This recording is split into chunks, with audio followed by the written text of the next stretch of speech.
नमस्कार साथीहरु, स्वागत छ तपाईहरुलाई हाम्रो YouTube च्यानलमा।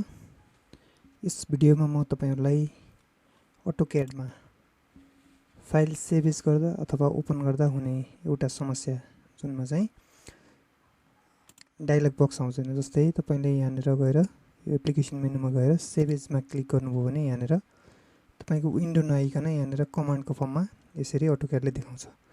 अब तपाईले यसमा चाहिँ सुरुमा चाहिँ फाइलको फर्मेट चुज गर्नु पर्यो। जस्तै 2004 चुज गर्नुभयो। त्यसपछि यसको लोकेसन मागेको छ हैन। यसरी चाहिँ यो कमान्ड लाइनमा नै यसरी चाहिँ यसले अप्सनहरु डिफरेन्ट अप्सनहरु दिन्छ। यसमा क्लिक गरेर अथवा टाइप गरेर तपाईले अप्सन चुज गर्नुपर्ने हुन्छ। यो गर्दा अलिकति अनकम्फर्टेबल हुन सक्छ।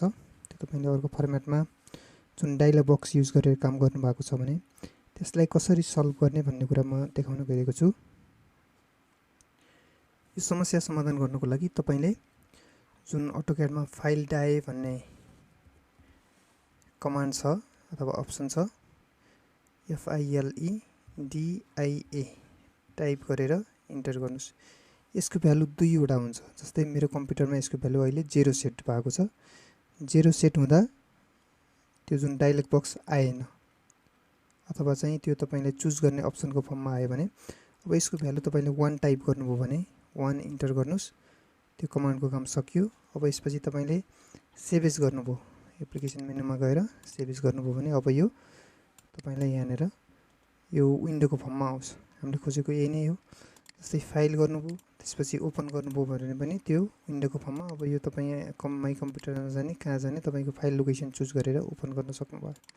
यसरी गर्दाखेरि यो फाइल डाएको त्यो अप्सनमा 1 भ्यालु राख्नुभयो भने तपाईले यो डायलग भेट्नुहुन्छ भने तपाईले फाइल डाएमा FILEDIA टाइप गरेर इन्टर गर्ने।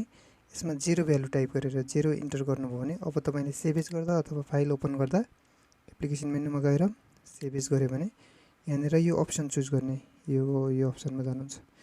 यसरी तपाईले कुन तरिका सजिलो छ त्यो आफूले चाहेको तरिकामा तपाईले यसलाई लान सक्नुहुन्छ। त्यसको लागि सम्झिनु पर्ने कमान्ड छ फाइल डाए अनि त्यसपछि भ्यालु टाइप गर्नुस् 0 अथवा 1।